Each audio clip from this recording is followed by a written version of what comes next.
దానం చేయని రోజు ఉండని మాట్లాడుకునే మనసున్న నాయకుడు ఆయనే మన జనసేన బాహుబలి శ్రీ బొలిశెట్టి శ్రీనివాస్ గారు. వారిని సగౌరవంగా వేదిక మీదకి ఆహ్వానం పలుకుతున్నాము.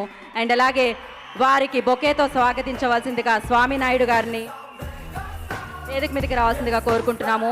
అలాగే ఏపీ రాష్ట్ర చిరంజీవి యువత ప్రెసిడెంట్ శ్రీ భవానీ రవికుమార్ గారిని కూడా వేదిక మీద రావాల్సిందిగా ఆహ్వానం పలుకుతున్నాము.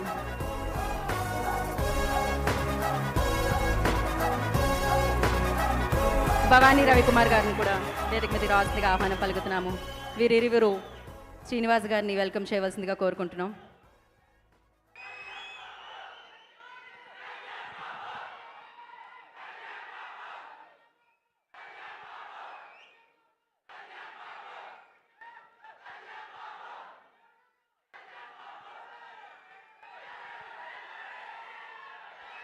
Thank you.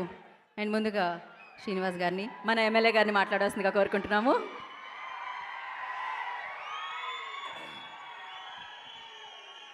ఈరోజు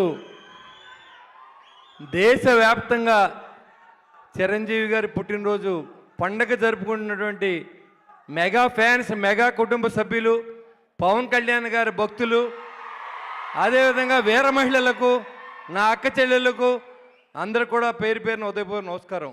మెగా ఫ్యామిలీ అంటే ఇవాళ చిరంజీవి గారు సినిమాల్లో విజేతగా నిలిచి ఈరోజు రాజకీయాల్లో కూడా తెలియని రాజకీయం లేదు ఆయనకి. కానీ ఈ రాజకీయాల్లో ఇమడలేక ఆయన రాజకీయాల నుంచి తప్పుకున్నప్పుడు కూడా ఆయన ఆశయాల్ని, సేవ చేయాలని ఆశయాలు నిలబెట్టిన వ్యక్తి పవన్ కళ్యాణ్ గారు. ఆ పవన్ కళ్యాణ్ గారి ఆశయంతో మీ ముందు మాట్లాడే అవకాశం కల్పించింది నాకు మెగా ఫ్యామిలీ. నేను మెగా ఫ్యామిలీ భక్తుడిని. అందులో 2009లో మరి ప్రజారాజ్యం పెట్టినప్పటి నుంచి ఈరోజు వరకు మెగా ఫ్యామిలీని అంటిపెట్టుకొని మరి ఈరోజు మీ ముందు మాట్లాడే స్థాయికి ఎదిగానంటే మెగా ఫ్యామిలీతోనే నేను ఈ స్థాయికి వచ్చానని చెప్పడానికి ఏమాత్రం అతిశయం లేదు. ఇవాళ పవన్ కళ్యాణ్ గారి నమ్మకాన్ని ఎక్కడా కూడా ఆయన్ని ఏ రకమైన ఇబ్బంది లేకుండా ఆయన ఏదైతే అనుకున్నారో అది చేసే విధంగా ప్రజల్లో ఉంటూ ఆయనకి మంచి పేరు తీసుకొచ్చే విధంగా మరి ఏదైతే చిరంజీవి గారు ఆశయాలతో మరి వాళ్ళందరూ కూడా పవన్ కళ్యాణ్ గారి ఫ్యాన్స్ కానీ, చిరంజీవి ఫ్యాన్స్ కానీ, మెగా ఫ్యాన్స్ కానీ ఎవరైనా మనందరికీ ఆరాధ్య దైవం చిరంజీవి గారు. ఆయన తర్వాత దేవుడు ఉంటే పవన్ కళ్యాణ్ గారు. ఇవాళ చాలామంది సినిమా హీరోలు పుడతారు, చాలామంది సినిమా హీరోలుగా ఉంటారు. అయినప్పుడు కూడా ఫ్యాన్స్ని మీరు ఎక్కడ డబ్బు ఖర్చు పెట్టకండి, సేవ చేయమని చెప్పి మరి అందరినీ కూడా మరి బ్లడ్ బ్యాంక్ కానీ, రక్తదానం కానీ, అవయవదానం కానీ చేయమని ప్రోత్సహించిన ఏకైక హీరో చిరంజీవి గారు.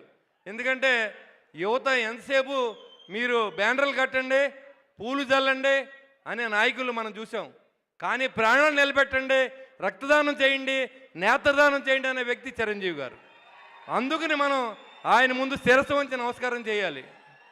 ఆయన కరోనా సమయంలో కోటీశ్వర్లు ఉన్నారు, కానీ ఎవరు బయటికి రాలేదు. ఒక్క చిరంజీవి గారు మాత్రం ఆయన స్వామినాయుడు గారిని మరి ఆయన ఒక ఆంజనేయ స్వామి అంటాడు స్వామినాయుడు గారు. ఆ రోజు నుంచి ఒకే మాట ఒకే పాట, అది మెగా ఫ్యామిలీ చిరంజీవి గారు. అంతే, ఆయనకి ఇంకేమీ తెలియదు. ఆయన అందరినీ కలుపుకుని అందరికీ ఆక్సిజన్ సిలిండర్లు ఇచ్చి కోట్లాది రూపాయలు ఖర్చు పెట్టిన వ్యక్తి చిరంజీవి గారు. మరి డబ్బు ఉంటుంది చాలామందికి, కానీ మనసు ఉండదు. రెండూ ఉన్న వ్యక్తి పవన్ కళ్యాణ్ గారు, చిరంజీవి గారు కూడా.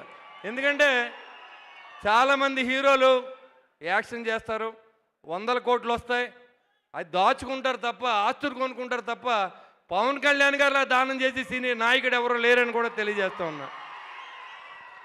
ఇవాళ ఒక మనిషి సినిమాల్లో నిలబడాలి, రాజకీయాల్లో నిలబడాలంటే ఎంత కష్టమో మీరు చూశారు. 2009లో ప్రస్థానం ప్రజారాజ్యం, దాన్ని నిలబెట్టుకుంటూ 2021లో 2025, 24లో మరి ఉప ముఖ్యమంత్రిగా మరి ఆ స్థాయికి ఎదిగారంటే చిరంజీవి గారి యొక్క ఆశీస్సులతో. మరి పవన్ కళ్యాణ్ గారు డిప్యూటీ సీఎం అయ్యి 21, 21 గెలిచి మీ అందరి సహకారంతో ఇవాళ మీ అందరూ ఉన్నారు కాబట్టే ఈ మెగా ఫ్యామిలీకి ఆశీస్సులు రక్షగా కూడా మిగులుతూ ఉంది. చాలామంది ఫ్యాన్స్ ఉంటారు, చాలా పార్టీలు ఉంటాయి, కానీ ఒక్క మెగా ఫ్యాన్స్ మాత్రమే అలాగ ఉంటారు, ఏ పార్టీలోకి వెళ్ళరు. చిరంజీవి గారు, పవన్ కళ్యాణ్ గారు ఏం చెప్తే అది చేసేది ఒక్క పవన్ కళ్యాణ్ గారు ఫ్యాన్స్ మాత్రమే, దాంట్లో ఏమాత్రం అతిశయం లేదు.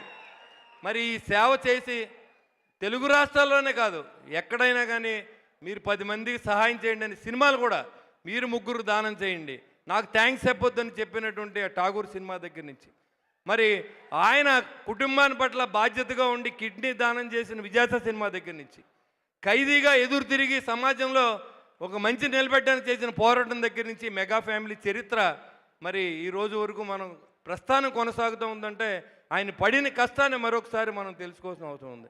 నాకు 70వ పుట్టినరోజు అంటూ ఇష్టం లేదు, చిరంజీవి గారి పుట్టినరోజు, ఆయన ఇంకా నిత్యం నవయువకుడు. అలాంటి మహానుభావుని పుట్టినరోజుకి మీ ముందు మాట్లాడే అవకాశం కల్పించిన మెగా ఫ్యాన్స్కి, స్వామినాయుడు గారికి, మరి అందరికి కూడా పేరు పేరున శిరస్సు ఉంచి నా నమస్కారం తెలియజేసుకుంటూ, చిరంజీవి గారు 100వ పుట్టినరోజుకి నేను బతుకుంటే ఖచ్చితంగా మీతో పాటు పార్టిసిపేట్ చేస్తానని చెప్పి తెలియజేసుకుంటూ సెలవు తీసుకుని జై హింద్. ఖచ్చితంగా సార్, ఆ సెలబ్రేషన్స్ కూడా చేసుకుంది. Sir please stay back. అయితే